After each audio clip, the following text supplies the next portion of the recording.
So, okay, I think we are live and yeah.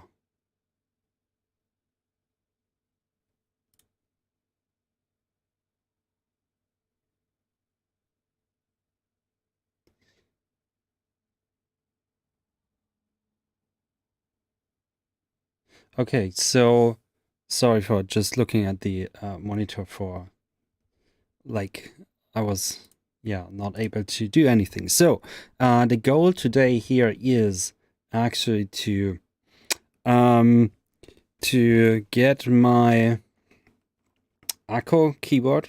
It's a Stealth 3084. That's the version we are working with. And my goal is to go over it, to replace the switches. So the switches are soldered in. That's why I'm actually doing a live stream. So I'm just going to resolder all of the keys. And yeah, I'm gonna have you join in doing this. Yeah, so what we will do first of all is obviously I need some keys. I have some keys soldered into another keyboard that I'm going to solder out of it to begin with. So yeah, I mean, if you want to join in, otherwise it's going to be very, very, very boring stream. If you want to interact, I have everything open. Otherwise, I will just keep on working and talk over what I am actually doing. And then it's going to take a while because obviously soldering a keyboard will, take some time.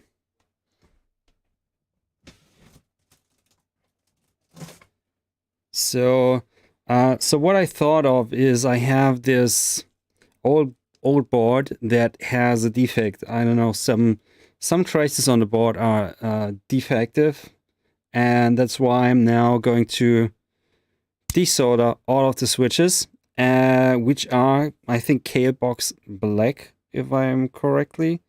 We will solder all of them out of the board, and then we will use them. But then obviously, first of all, we have to desolder all of the other ones in the Akko. But yeah, I mean, I'm going to switch now. So actually, this is what we are working with. Obviously, this pad is a mess because that's what I've chosen to work on. And that's why it is incredibly dirty. But nevertheless, we are working. So forgive me for using something that is dirty, and soldering makes a mess, and we will continue making a mess today. I have here a regular soldering iron. I don't know if you can see it, so just to get it in frame. It's nothing special, just a regular cheap Amazon soldering iron. We will use that. Then we definitely will need a soldering pump to get rid of all the solder that is already on there. And what else will we need? I'm not sure. I have some solder, lead-free solder. And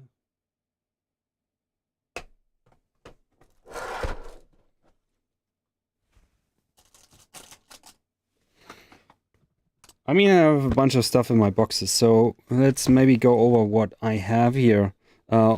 First of all, obviously there is some RAM that is not supposed to be in there. I have some tools that we might need later on. Maybe you need it for working on your own keyboards. So if you are working on switches, you will need a switch holder maybe. You might need a switch opener, which we won't need because I have already looped all the switches. Then we have some replacement stuff here for springs, for stabilizers. We have LEDs if we want to. Oh, that's actually going to be interesting because if I correct, the Akko has LEDs soldered onto it. But we'll see. What else do we have here? Some more switches. Okay. And yeah, we'll see. And then we're probably going to put some stuff in the casing and see how it goes. Okay, there's my actual lid. And yeah, so let's maybe get started and see what's going on. So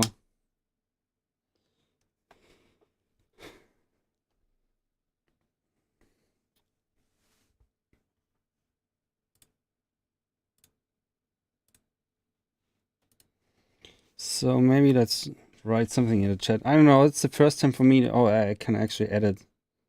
I can edit this.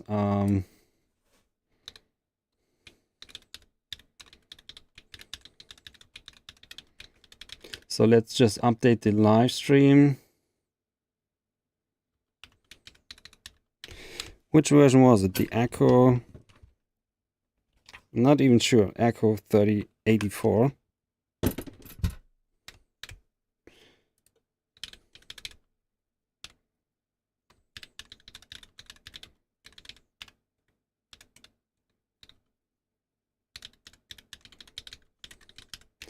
So yeah, sorry for doing this because I have chosen not to go live on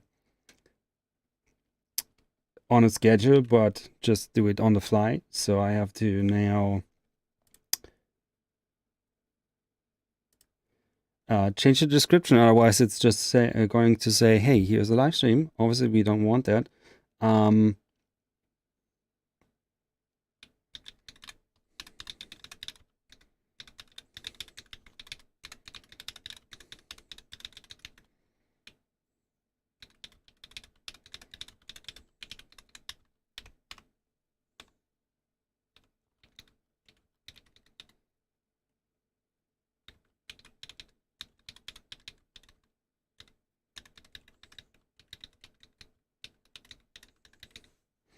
Okay, so let's update the description. So yeah, I mean, I'm going to get my keyboard out of the way. And I'm going to switch over to the overhead camera because that's obviously what's going to be most important. Actually, yeah, we'll see. Maybe I can zoom in later on. Okay, the cat is also joining in.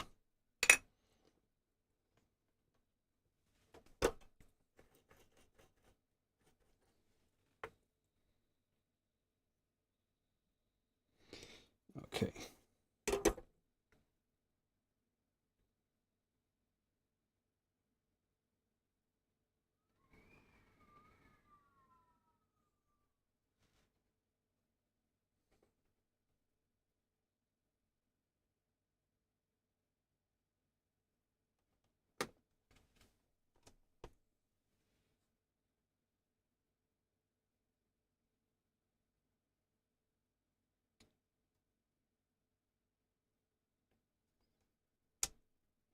Okay, so we have a soldering iron that is live. We will start by actually taking out all the solder joints. And then it depends on how much there's left, if I can actually put out the keys or not. We might have to later on go in there, reheat some of the legs to get them out. But first of all, the idea is to remove all the main solder joints.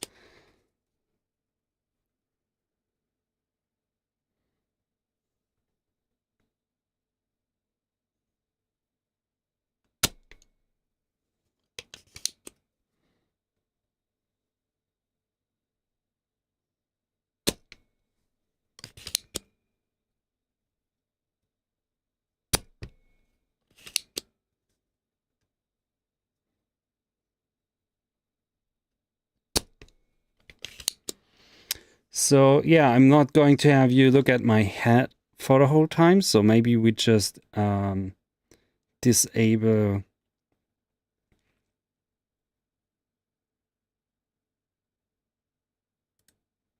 this. So yeah, I mean, if you're joining in again, just ask questions. I'm going to look into the comments every now and then. But obviously I am working, and obviously we will also make a video out of this at some point, modding some keyboards. The most annoying thing to me is, like, I often cannot decide when to record something, or let's say I cannot plan when to record something. That makes it super hard to actually schedule some recording time when I actually have the time to work, because that happens randomly, that I have the time to do things like tonight, where I do some soldering and modding. It rarely happens, and yeah, it's just much easier for me to just go live somewhere and just maybe have you join in without the need of recording, and which is more time consuming, editing a video out of it. So we're not going to edit a video out of this one. We're just going to do a live stream, and maybe later on cut something together.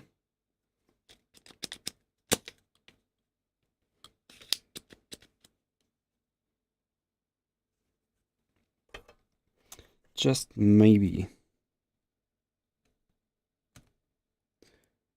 But if you're like me and if you don't have much to do on the weekends, Saturday evenings, then feel free to nerd out on gear.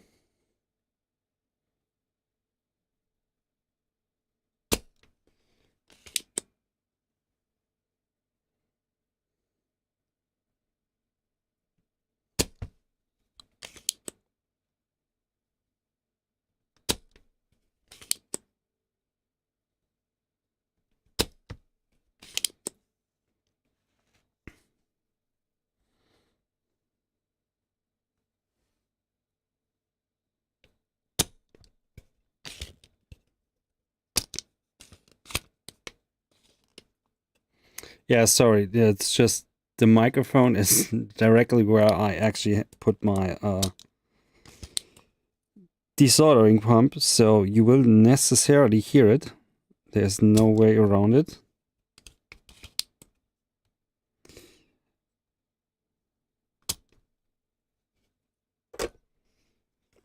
And what we will also have to do continuously is to clean out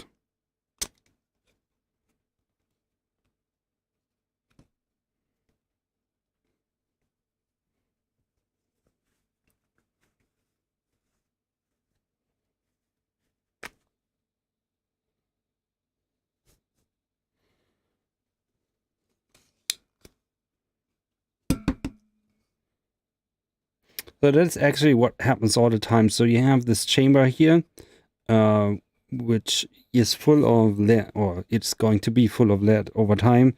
And then you have a lot of powder there. And this rod is basically what is moving, the only thing that is moving, actually. And yeah, there's a piston behind that. So there's a piston creating suction. And then you have this rod, which is the only thing keeping the entrance here clean.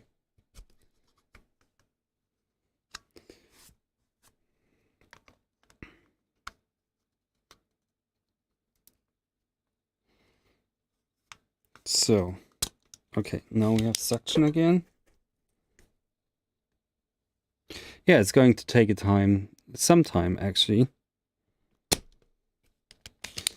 to do all of this. Maybe I'm actually not going to finish all the second keyboard, because that has to be desoldered too.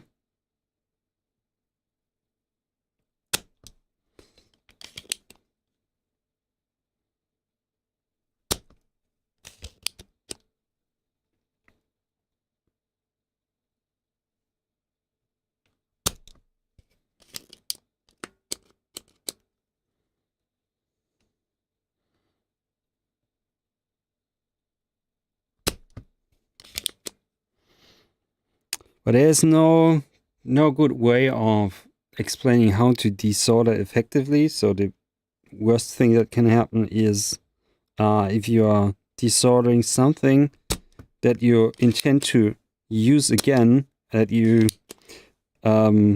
maybe destroy a part by overheating it, or maybe you are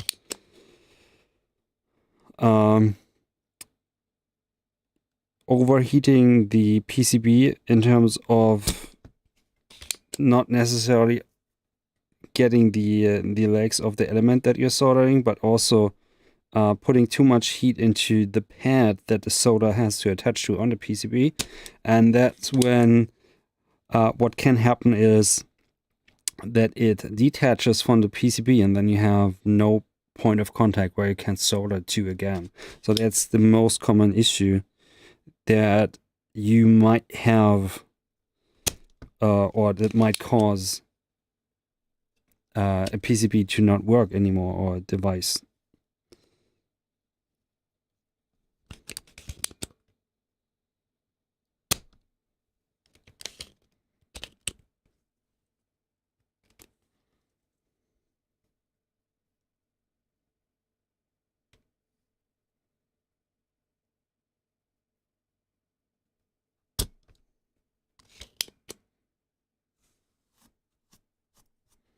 I might actually have something even better. So I have a soldering pump somewhere, which I am going to look for now.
So I now got myself, I have this desoldering tool, which is basically a soldering iron that has the pump integrated. So you have the tip that is not, like, for example, with a normal tip, you have a full metal tip basically, and here you have something that goes around the element and has a point in the middle that is allowing air to pass through for the pump to work. Yeah, so let's see. We have to wait, obviously, until this is heated up.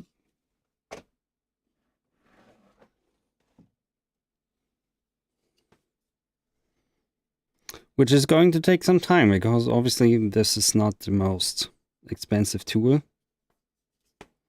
And therefore,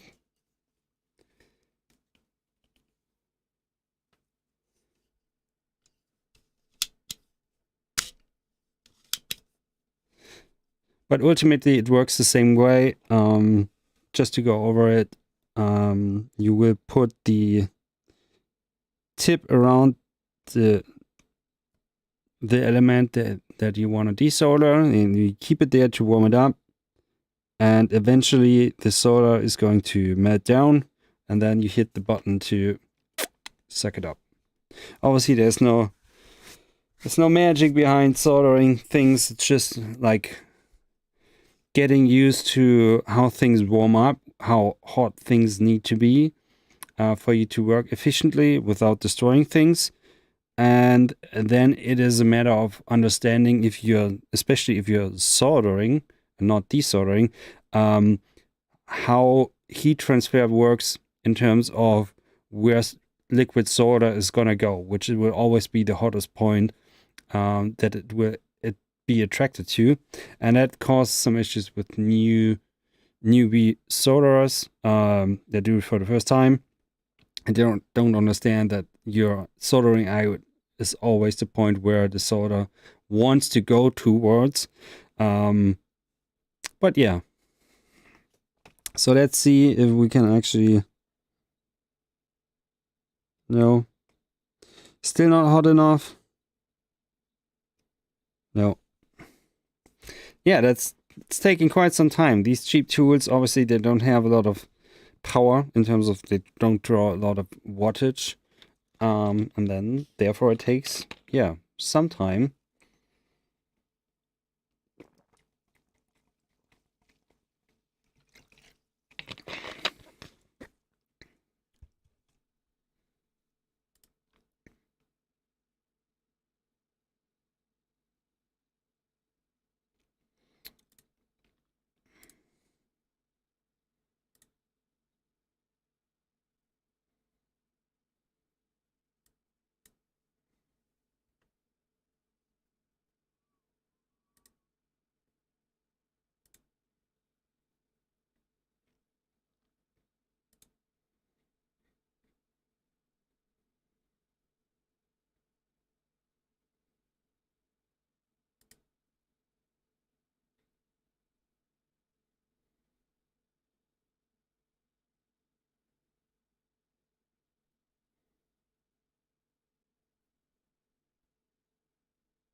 Okay.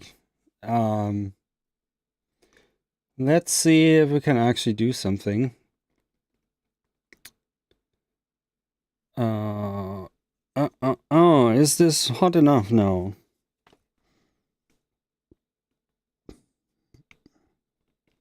Yes. Perfect. The cable is annoying.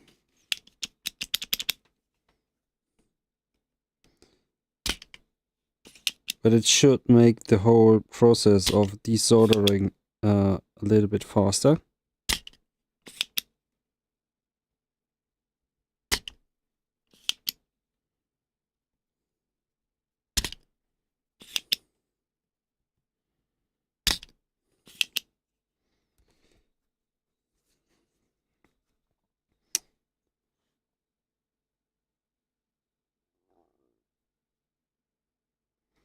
So let's go over these again.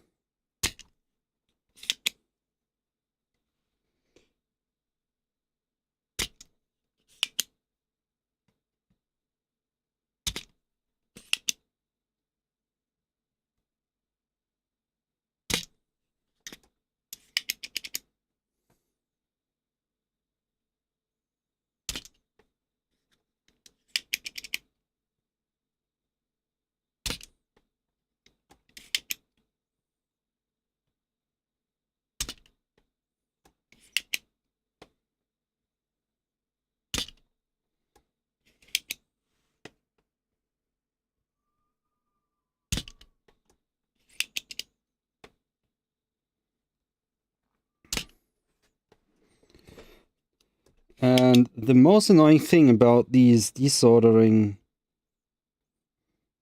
tools is they're not the best desoldering pumps. But that's how they are built, is they only have one chance to suck things up, and the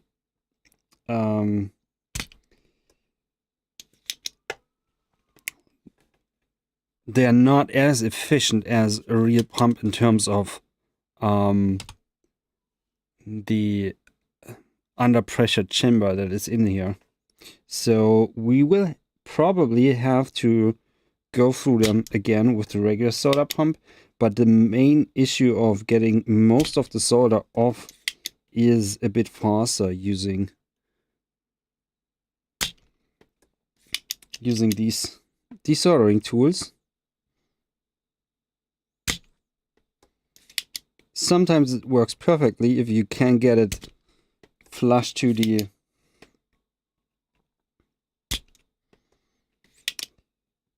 board, and if the solder is not going downwards too fast, because what can happen is if you are heating up the solder, obviously due to gravity, it's likely to just melt down and getting pulled down against being attracted to the heat. It might still go downwards and try to escape, and it makes it hard to get rid of. And sometimes that's why people don't get the switches off the board or of other devices, or they might take out for example, if you solder something from the top or desolder something from the top, where you can pull out the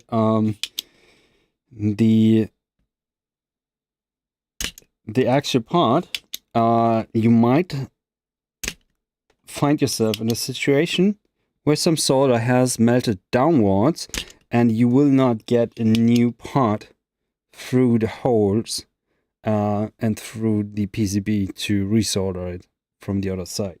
So that might happen.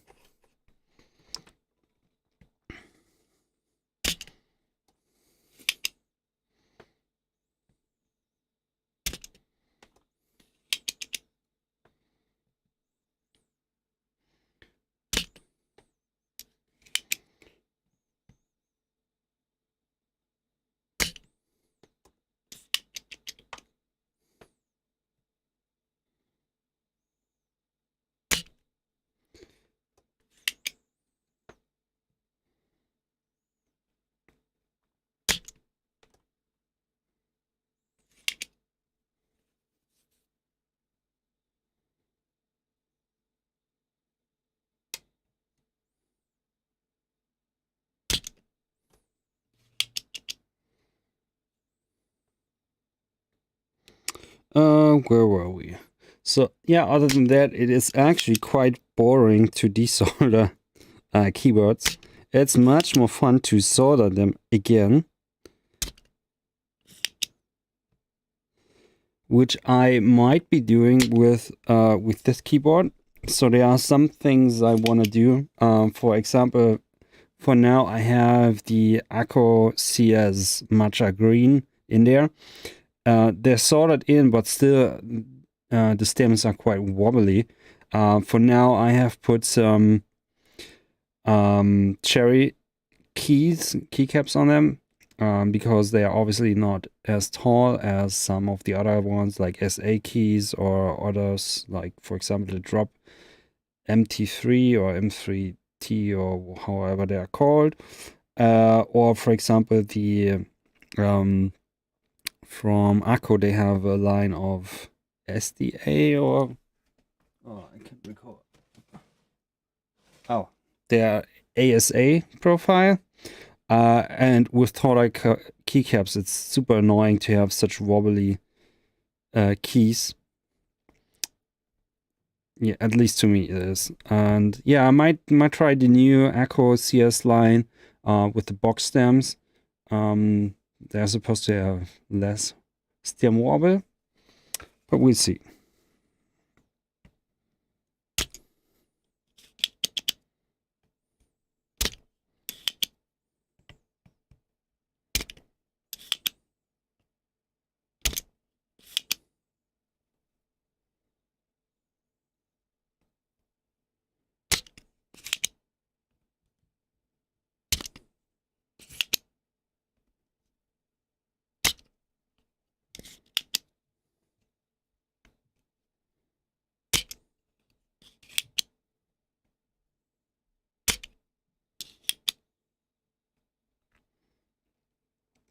So if you're here, if you're interested in keyboards, just maybe hang out and we have a chat. Otherwise, for me, it's quite boring. I mean, soldering and desoldering is not super exciting, and having people around makes things much easier.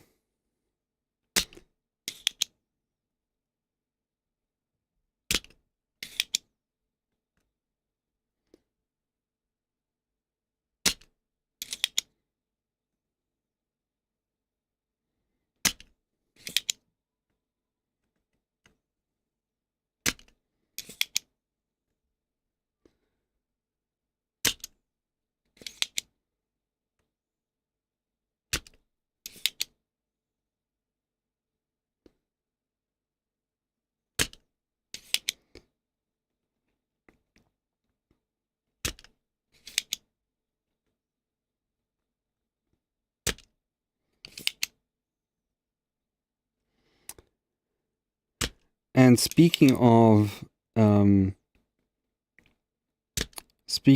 this keyboard, actually, so it's obviously an XD68 that I used to use actually. So I built this keyboard, and then I noticed or let's call it not I used it, because obviously I tried to use it, but did not test all the switches before starting to solder, which is my mistake, or was my mistake, and I should have done it. I have lost some resistors on the board before I even started, and I'm not sure if they were off when I was starting or if they were off after I have started working on. But nevertheless, the board is not working correctly. I could switch some parts around and start using it, but still it was super annoying that some keys just didn't work. Because I took some, I don't know, then later on I destroyed some lanes because I obviously tried to solder some of the elements around to make it more usable in my day-to-day or in a day-to-day scenario. Destroyed the board with it, which might happen. Sometimes it happens easily, sometimes it actually takes quite a bit.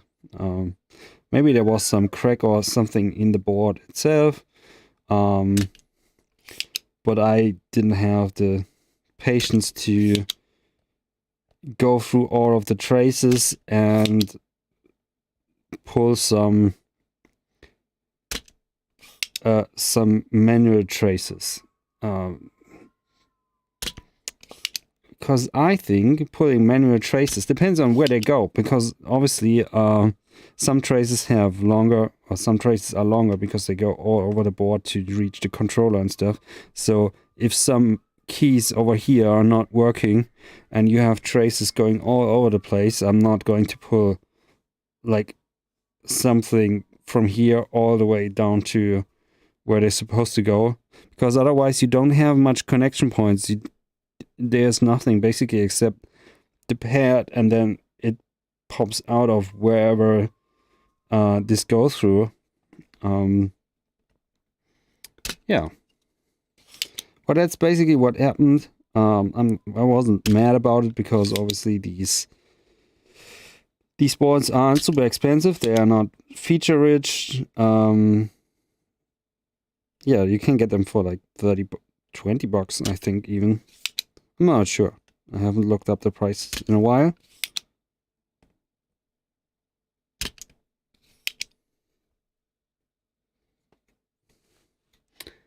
And you will also see what happens is that while my mouse pad is looking this dirty is because when I'm working I just don't care. And that's why I only use it now for working. And it wasn't the best decision to use something like this light in color, because obviously all the dirt is showing up immediately.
So we're coming towards the last maybe 15 switches.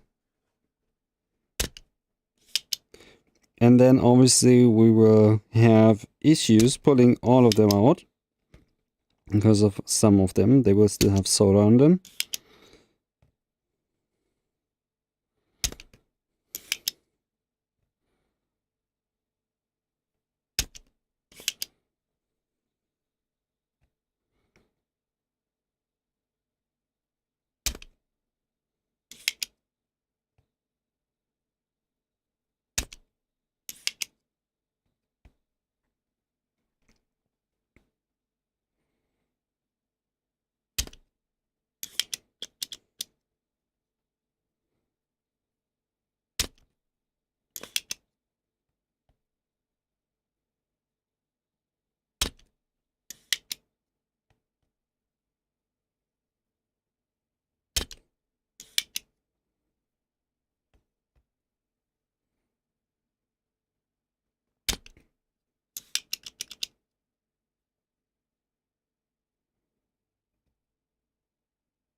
So, I mean, if you're watching, oh, sorry, Mohammed, I just not following the chat all the time, but hi, yeah, if you're here, just tell me, like, I don't know, what you like, if you like keyboards, or how your experiences are, if you have ever built your own keyboard, stuff like this. Just let's have a chat while I'm doing things here.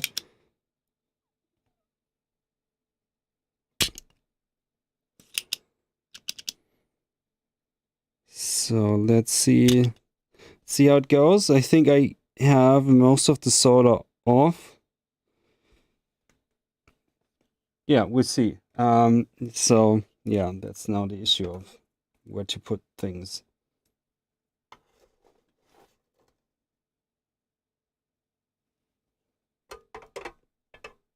Great. Do I have a place to put this? Actually, not a good place. Okay. That has to work now.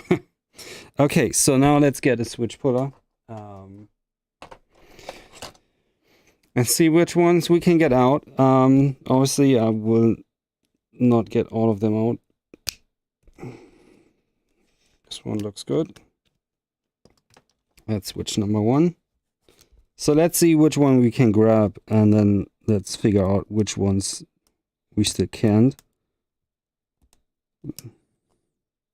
Guess if we're unlucky, most of them will be stuck, but we'll see.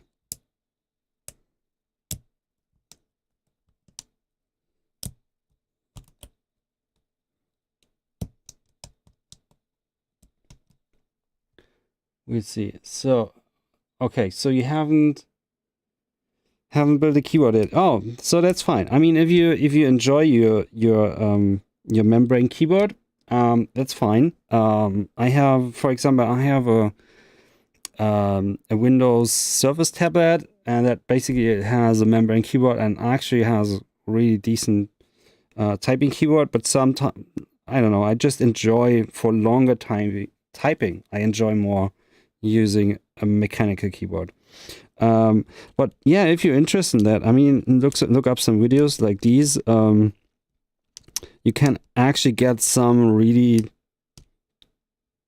cheap boards, maybe on AliExpress or something. And there are also some pre-built options where you can, nowadays, you don't have to necessarily solder all of the switches on there. Most of them, they have hot swap sockets on them, so you just have to plug in the keys and then they stick and make a connection. Yeah. Okay, most of them seem to be more or less still stuck. That can have different reasons. Still solder being stuck on there, some leftovers mostly.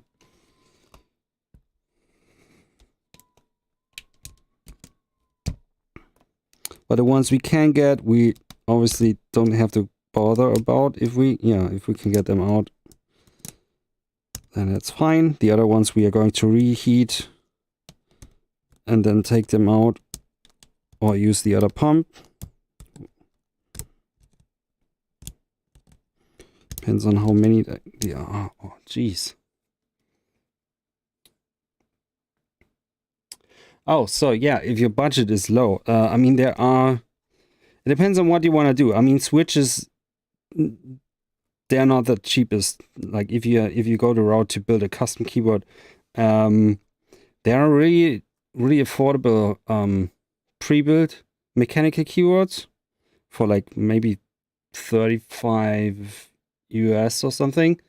It really depends on what your actual budget is, but then yeah, you might have to mod them, and that's super time. It's not necessarily expensive, but it is time consuming, because what we would do is to make them nicer, you would open up all of the switches individually and loop them and maybe film them, and that makes the travel easier and makes them nicer to use overall, and also gets rid of, there's a spring in obviously in there, and if they're not looped, the springs, then they make a ping sound, which might be super annoying.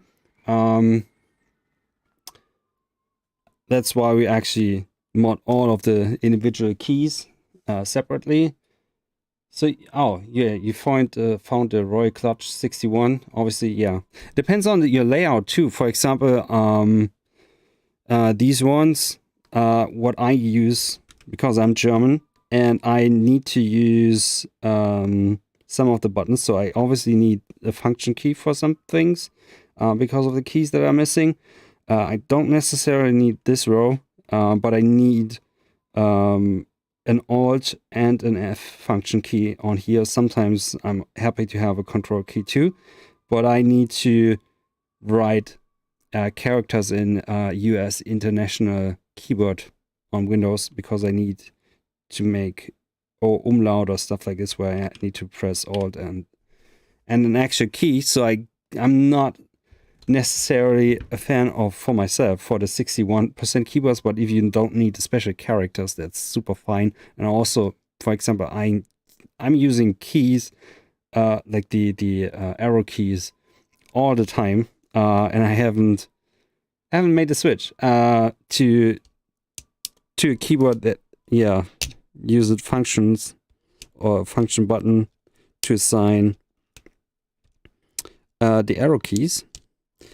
But man, yeah, 61 is very common, 61%, and you can strike good deals. So the Royal Clutch, mostly it has plastic housing, obviously, not the best switches in there, not the most expensive. But if you get this and get a tool, for example, like a switch opener, they are like $5, or maybe if you're unlucky, maybe $10. But then, yeah, you can open up all the switches. You would do this like so. Open up this. So you would basically take out all the switches of the royal clutch and then open up the switch and put some lube on the spring and also on the sides. I'm not necessarily explaining it, like the whole process or in detail. And then you would put the switch together again. Oh, come on.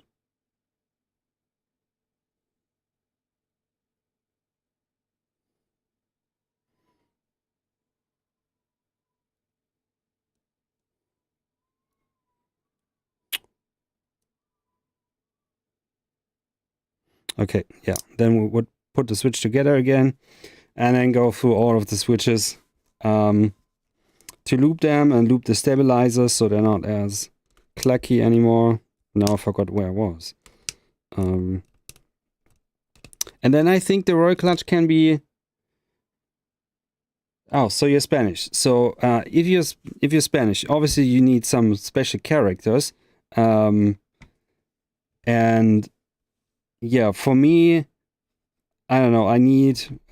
so these are just placeholders. Maybe I take the other one. So what I need necessarily is I need the function key a lot to go to second functions of the keyboard.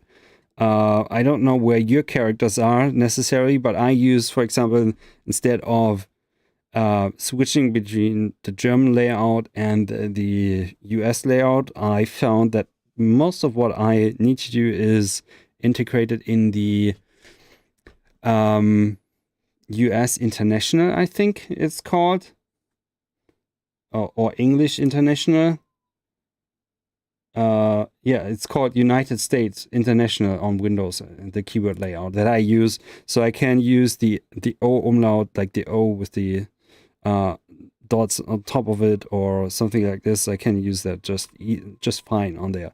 I'm not sure where all your characters are. I know the Enya is on there, that I'm sure of. Others, yeah, I'm not necessarily sure about it, but should be working somehow. If not, you can maybe download an app and remap characters onto your keyboard or something. But the downside, obviously, of that is that the app has to be running and you can't just go to another computer and use it. But yeah, we're not as lucky as like the English-speaking countries that don't have like super fancy characters. Another thing that is super exciting. Yeah, you can do them easily with international English. So another thing I find interesting is some Asian languages, how they adopted how they write on keyboards, because their characters are not standardized on keyboards, so they just use I think mostly English. I mean, I can be wrong, but I think they use mostly English and then type the sounds basically of the syllables that they're speaking, which makes typing even faster than compared to if they actually had the characters of their written language. But it's super interesting because, like, obviously, if you can write that fast, like maybe 2 times faster than regular, that's can be quite an advantage when your job is maybe creating copy. How is in Spanish the second character C with the thing called? I'm not sure. So the N is called Enya, I know that. And the double L is pronounced Yi, or I think in Argentina they pronounce it J, like me llamo, stuff like this. So that I'm aware of, but I don't recall how that C character is called. Maybe you can enlighten me.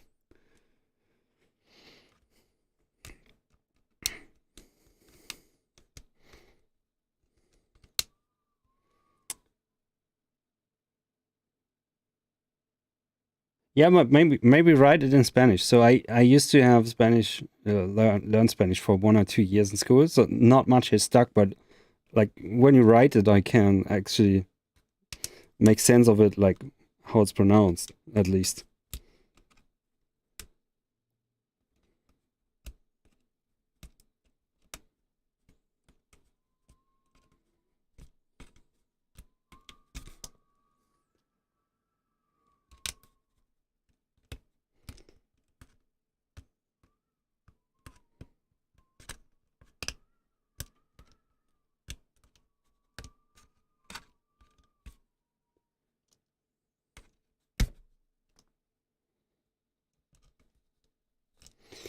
Okay, let's go over some of them again.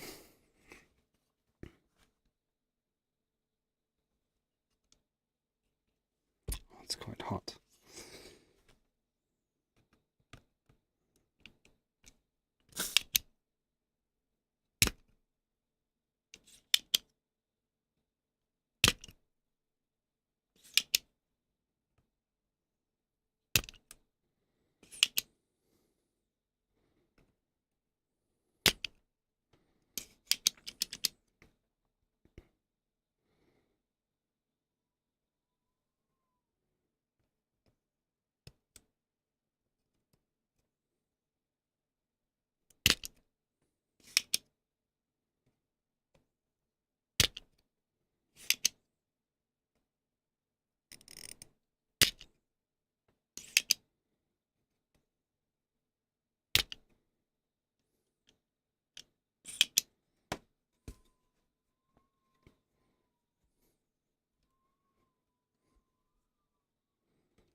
Oh, stubborn things.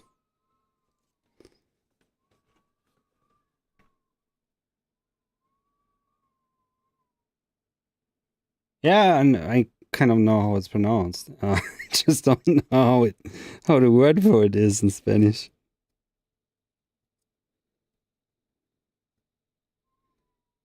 But there's another thing I discovered. So actually, I mean, I can't speak anymore. But then I have a few friends that live not necessarily in Spain, but some live in London, but they are from Spanish-speaking countries, and some in South America. But what usually happens is when I start speaking 1 or 2 sentences in Spanish, that they respond in Spanish and keep responding in Spanish, even though I switch back to English, because I can't understand anything anymore. So that happens to me, or used to happen to me a lot.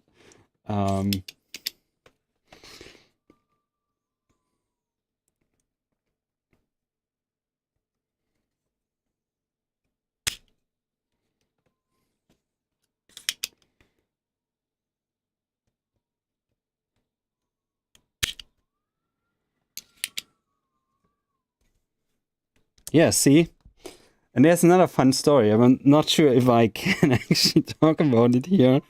So when I was younger, with our soccer team, we went to Spain, I don't know, just for leisure activities and, I don't know, just for kids, obviously, to have something to do. And either in class or in a soccer team or wherever, there's always this one person that is super... not necessarily annoying, but things... I wouldn't necessarily say things more of themselves than they should, but I don't know. They're like this super outgoing guy, and obviously they don't care how they're perceived and all of that, and that leads to some... I don't know. I'm lacking the actual word. How to describe it. But anyway, so it was a good situation for me to prank him, basically. And so I knew some Spanish, and we were basically sitting in the restaurant, and he was saying like, yeah, you know some Spanish. I want to order something. Can you help me? And I want to do it in Spanish. And I was like, yeah, I'm definitely going to prank you like super hard. And what German-speaking countries, or maybe everyone who's not speaking Spanish or doesn't speak a Latin-based language doesn't know is if you want to order a Coke, obviously you order a una Coca, and in German it's different because we order a cola. From the Coca-Cola we order a cola, and you probably guess where this led to, because he was like, yeah, I want to order something. I was like, yeah, maybe you want to order a Coke. And he basically shouted throughout the restaurant to the waiter, tienes una cola pequeña? And obviously I was laughing and the whole room was pretty much silent. And everyone was looking at me then after he said it. But yeah, that led to some interesting conversations afterwards.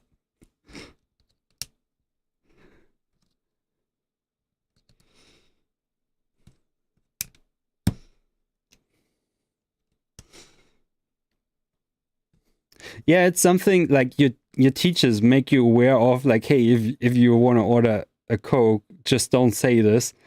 And yeah, in that situation, I was like, so yeah, you don't know what you're running into saying this. And he was like, at first he was like, oh, you want to prank me? I don't trust you. And I was explaining, say, hey, it's actually super easy. It's like tienes means I want. Una cola means one Coke. Pequeña means a small Coke. After a while, he was like, yeah, I believe you. And then shouted throughout the whole room. And yeah, it was fun.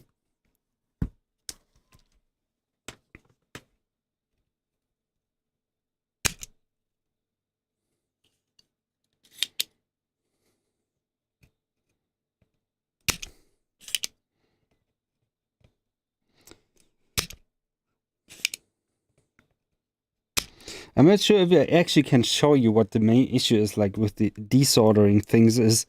Maybe I can get it to show up. So the main issue is like you remove most of the solder and then you have still something left, and sometimes it just barely connects the pad and the leg of the switch, and that makes it super annoying because it's really hard to get rid of.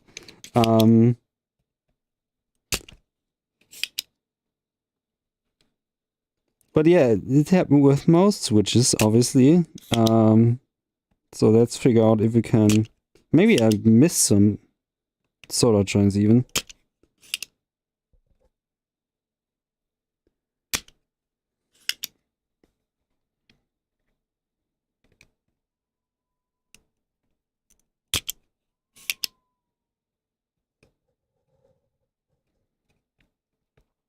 Or sometimes what can happen is, obviously, if you have two legs poking through a hole here, you have some wiggle room, and sometimes they are pushed inwards or outwards, and it's putting more tension than necessary onto the board, which keeps the switch from being freed or being pulled through.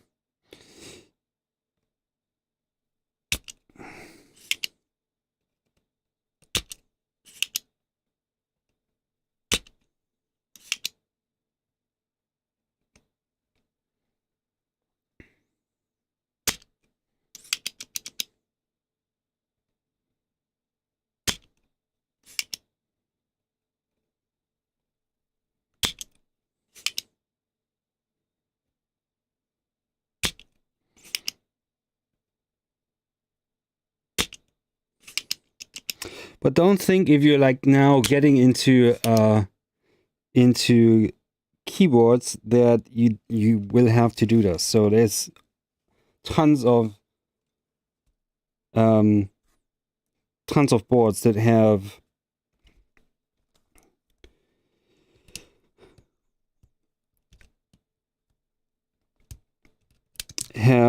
boards that don't need soldering anymore.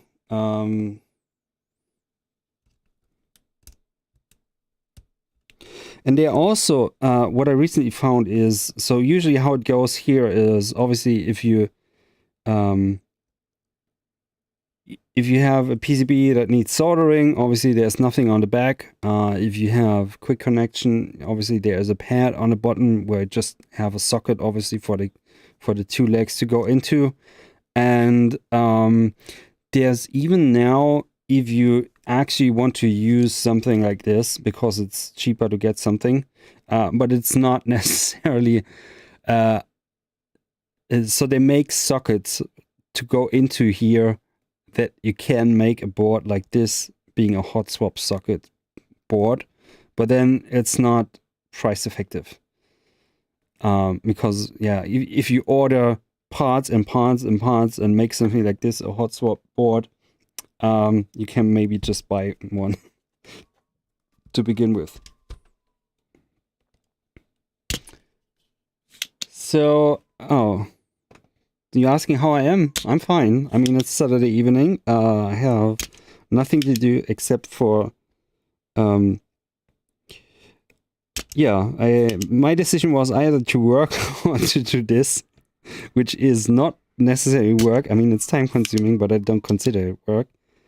So I decided, it's like, hey, I haven't done something for my brain to switch off in a while. Let's just work on some keyboards.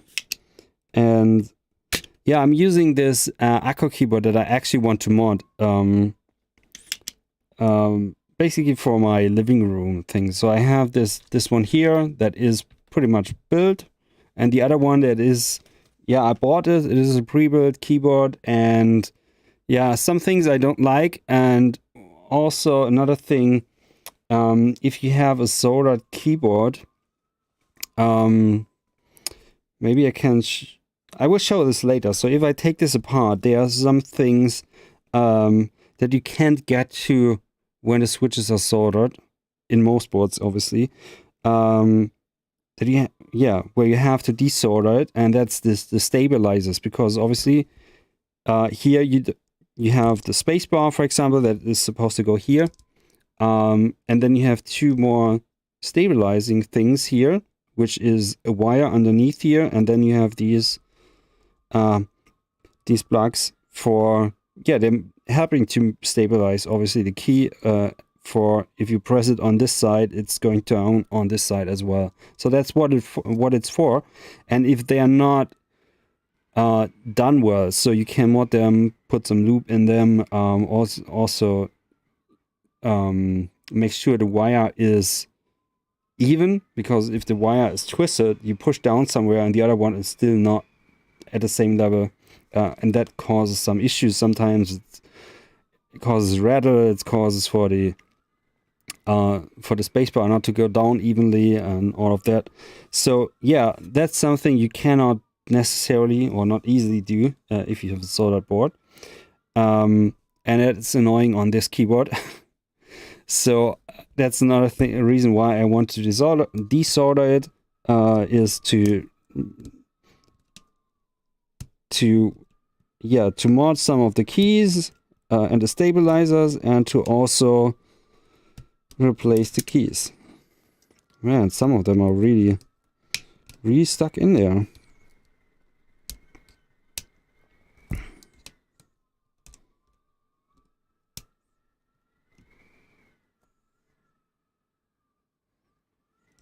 Yeah, I mean, I think since the pandemic hit, everyone is going into like, hey, what can I do at home? What can I do with my setup that I'm working on pretty much every day now? Because obviously people are in home office, and yeah.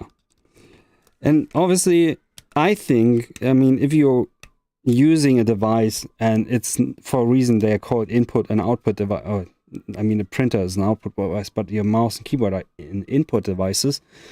So there's a reason why they're called this, and that's how you interact still mostly with a computer. I don't think they should be not enjoyable to use. So they don't need to be expensive, but it should be at least a bit enjoyable to use. And sometimes making something with it makes it more enjoyable. And you can still optimize things here and there. Okay, let's go through the bottom row again.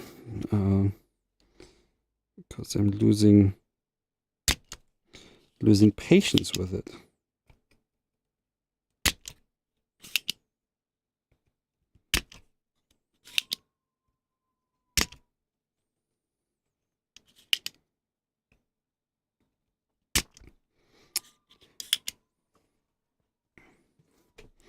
So if this was not a keyboard, I would definitely use the soldering iron on one side and pull on the other side. But the what makes it more tricky is the keys are all plugged into the main plate, which is keeping everything in place, but also holds the keys. So all of the keys are connected to the plate, and if I heat them up here, it's very hard to pull because I'm pulling on all of the keys at the same time. Yeah, go to sleep. I mean, it's late. Thanks for hanging out. Thanks for for joining in, having a small little conversation. And yeah, hope to see you again someday. And good luck with your keyboard adventures. Yeah, maybe give the Roy Clutch a try, and then start modding it a bit. Like, look at like what can you do to keys? What can you do to the stabilizers? The next thing might be eventually, if you have done that, maybe you want to try out different sets of keycaps. But whatever works. I mean, just don't buy everything. Just start using it maybe for a while and see what you like or what you don't like about it. I have Discord, but I don't have special servers that I go to. Definitely not for this channel. So there's no server for this channel. Maybe that's something in the future. So I don't know. Maybe I do some more videos in the future for, like, I have some reviews to do for some gear that I have bought recently. Maybe I will do that. But yeah, for now there's not a lot of demand, and there are obviously thousands and thousands of Discord channels talking about tech or something. Oh yeah, just don't post your handles publicly. Can I delete this? Yeah, I'm going to remove your handle. I got it. So let's add Discord.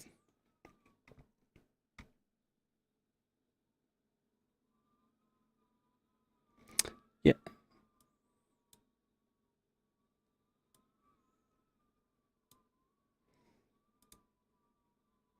Let's see if I can add you.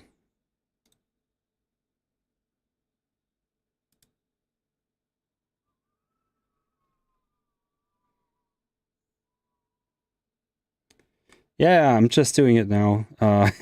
Just looking where oh, there's the add friend thing.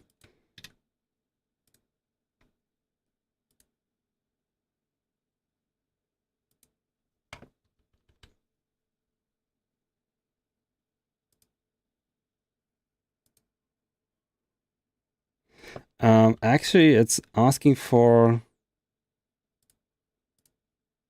weird.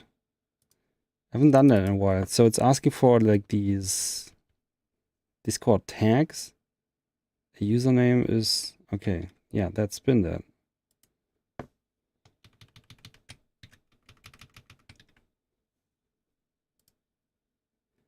So it's not necessary. It's not working. So what you posted is not working. So it says username, number.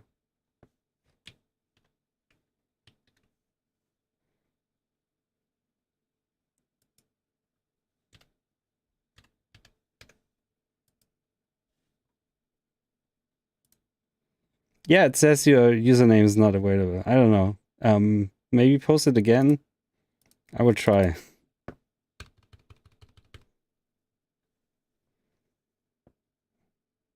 Maybe it was capitalization or...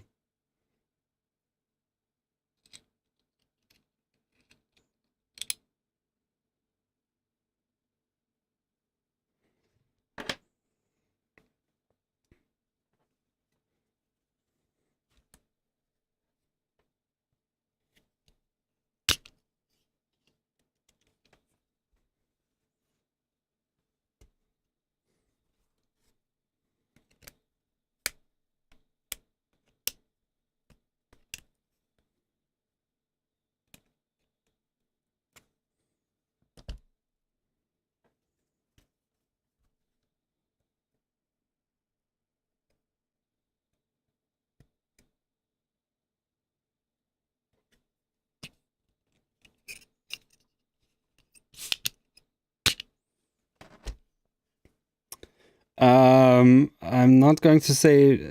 I mean, post yours again, and I'm going to delete it because if I said on video, it's not the best idea. Or let me give. Maybe I posted. So where's mine?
Oh, okay. There it is. Oh, yeah, you missed. You wrote something else. I think.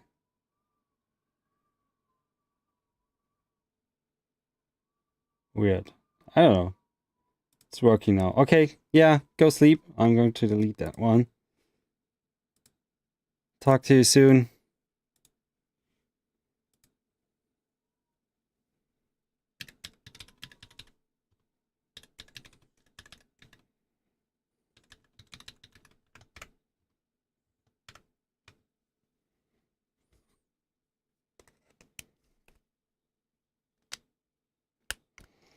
Oh, that's super annoying.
Oh, this is so much fun. Not necessarily. What you're gonna do, right? If you wanna get your switches out, you're going to go through the pain of desoldering.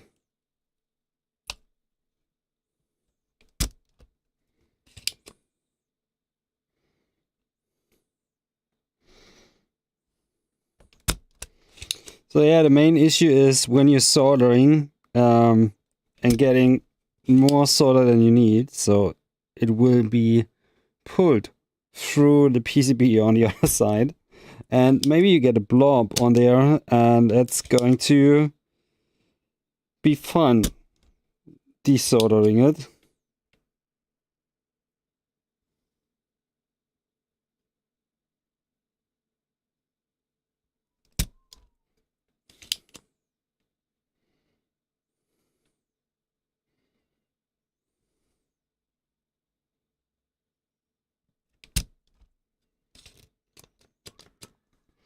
Yeah, that was a good one.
So I think there's another thing we can try, and that is putting more solder on it and then sucking it out again.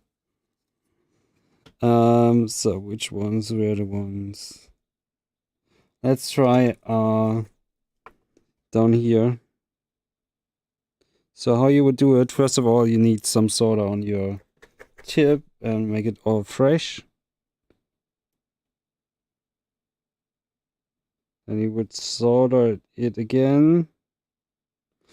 And the reason for it is just so you have better heat transfer. So if you're now connecting to the leg of the switch again, you have more heat transfer that hopefully also heats up underneath it, and then you can hopefully suck it all out. Yeah, that was a lot.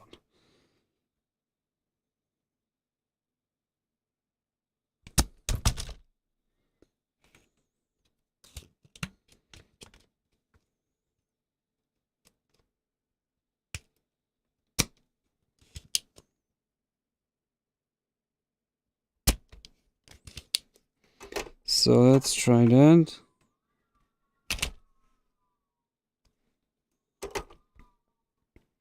Now, did it help? Did it help? Yes, it did. This one is still stuck.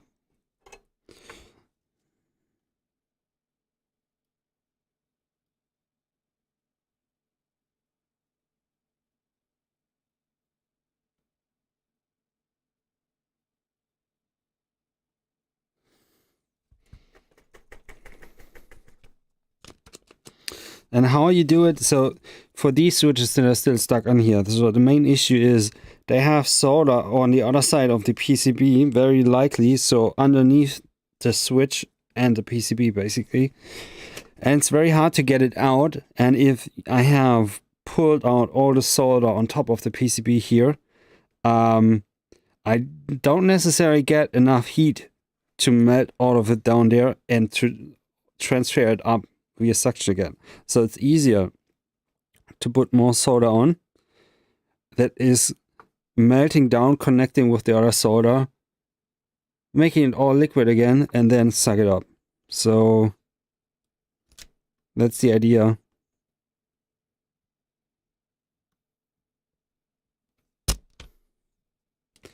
That's the idea. And you see there comes a lot of solder out of it.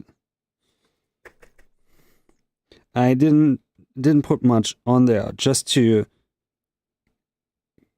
get some on top to connect with the leg.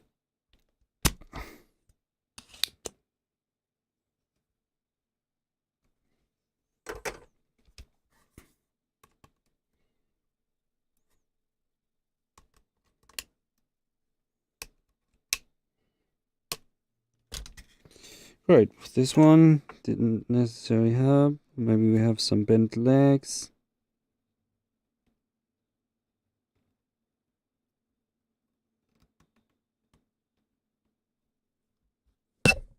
Oh, sorry.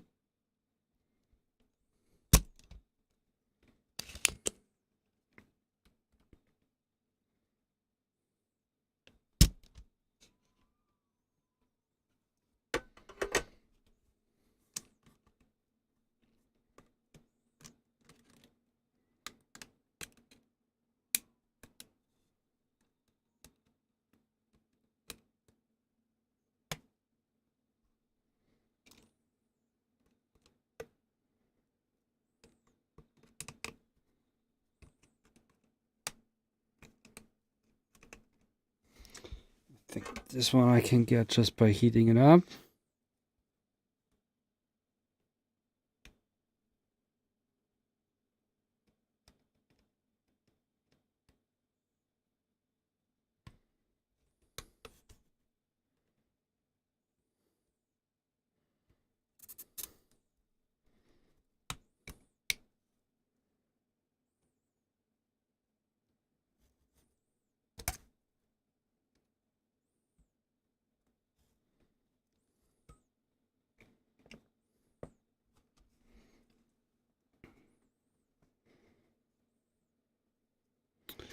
I'm not sure if I can show you, so but let's try. Oh god, this is going to be annoying.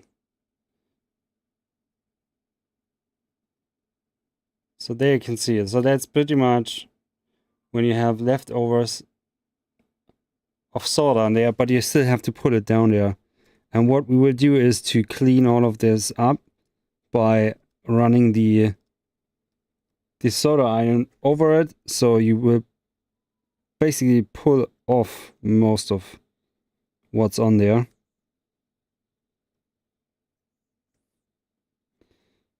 And after that, we will straighten out all of the legs, and then we hopefully can reuse all of that.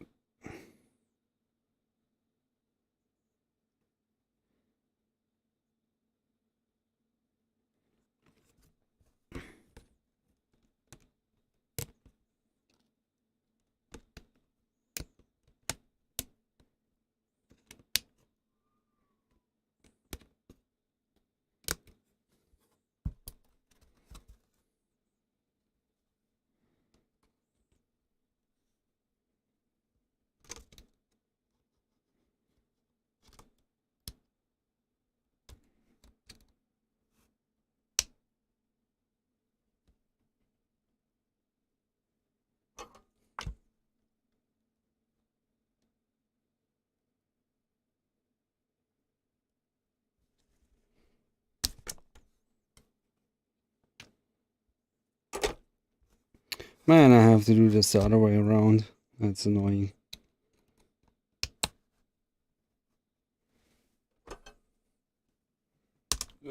Come on.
So, yeah, unfortunately, that's the annoying part of soldering things. If you haven't done them perfectly, it's getting annoying at some point.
Okay, this one we broke. We will not use anymore.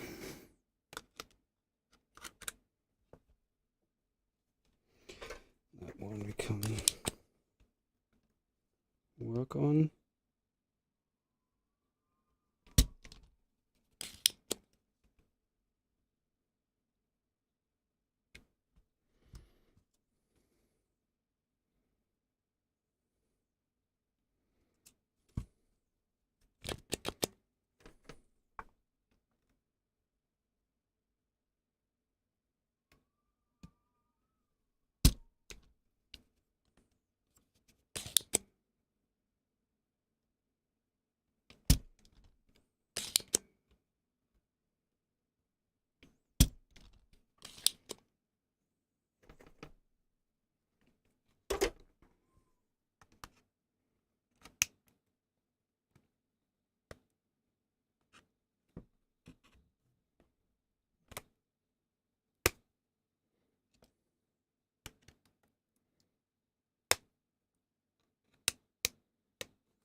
Oh wow, this one survived.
Oh, damn it.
Oh, damn it.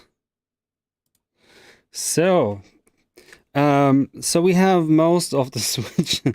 We have most of the switches off. Sorry, we have yeah, my second camera just gave up on me. I don't know why necessarily.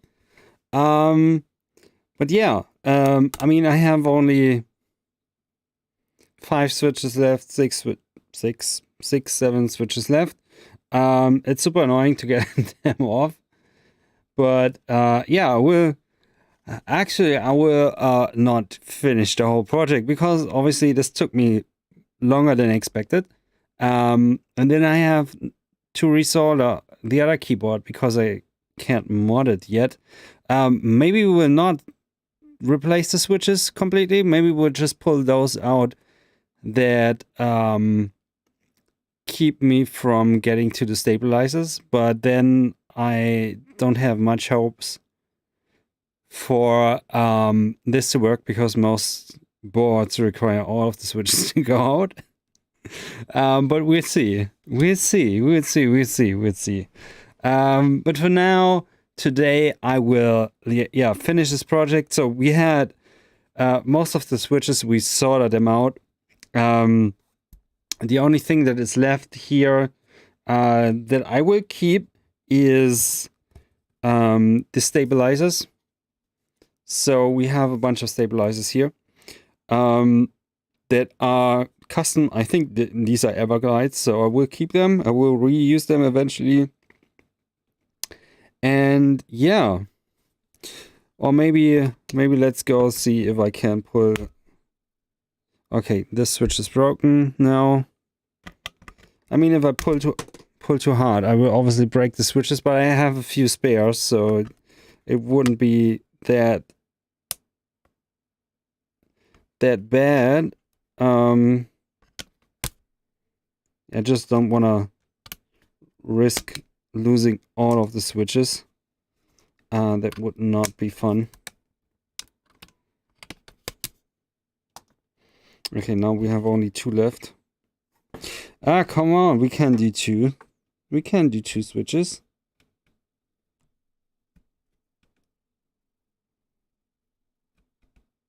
We can do 2 switches.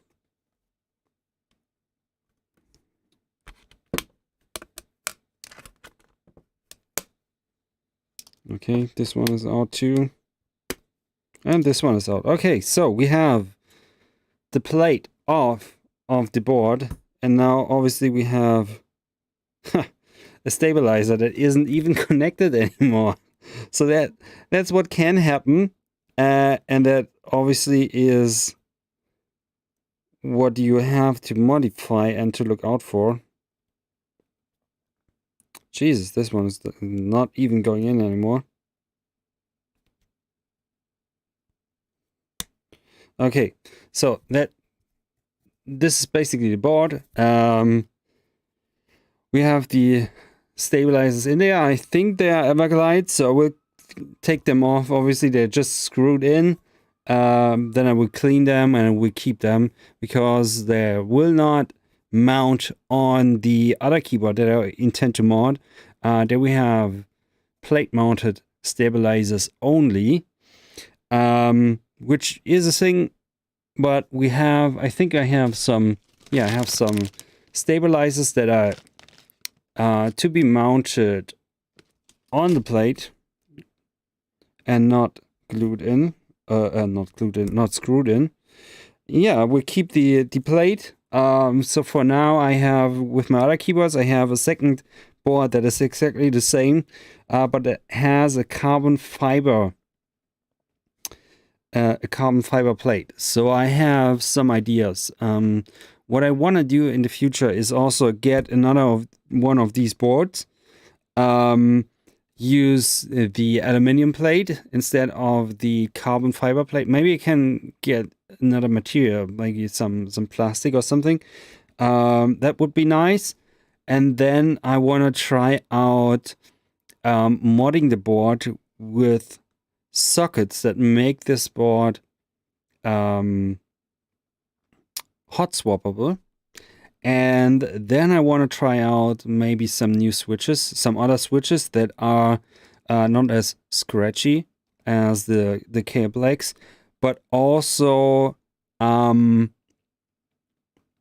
as wobbly as the matcha green keys. So that's what I want to do in the future with keyboards. I have some other things going on. So for example, I have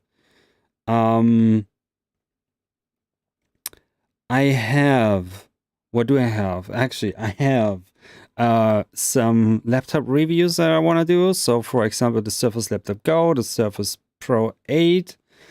That's something I'm thinking about, and I have obviously some keyboard things. We will also mod keyboards in terms of modding the case to make it sound better, not as hollow and stuff like this. I can maybe show you just to give you a quick preview. So for example, this case is even modded on the outside because I don't necessarily care how it looks, but it has a lot of things on the inside too. So it's a shallow case, so there's not much room in it, but there's a lot of damping material in it, and it makes it super heavy also on the outside. I mean, there's basically no reverb and ping that is traveling through the metal case anymore, and it's also very hefty, which I like, so it's not moving around even though it's a small keyboard. And yeah, that's pretty much what I really like. And yeah, maybe we'll do this on the channel. Maybe I will do live streams. Maybe, I mean, it's easier for me to do a live stream when I'm actually doing something compared to having to cut all the videos together. It's a little bit longer. Maybe some people are interested in actually watching and asking questions. So that's something I had in the past when I make videos. Some people just ask questions, and live videos are just easier for me to respond immediately if someone is interested in something. Obviously it's not as super entertaining, like going through 3 hours of doing this without anyone, without any conversation. So it's nice to have someone join in. We might do this in the future because, again, I like the format. And yeah, talk to you in the next video, I would say. I hope you stick around. Maybe there was something in there. I will also change the title because it doesn't necessarily matter. We didn't finish the project, so we might do another live going over what can be done to the Echo keyboard. And yeah, that's all I had to say about soldering, desoldering for today. And yeah, talk to you in the next video.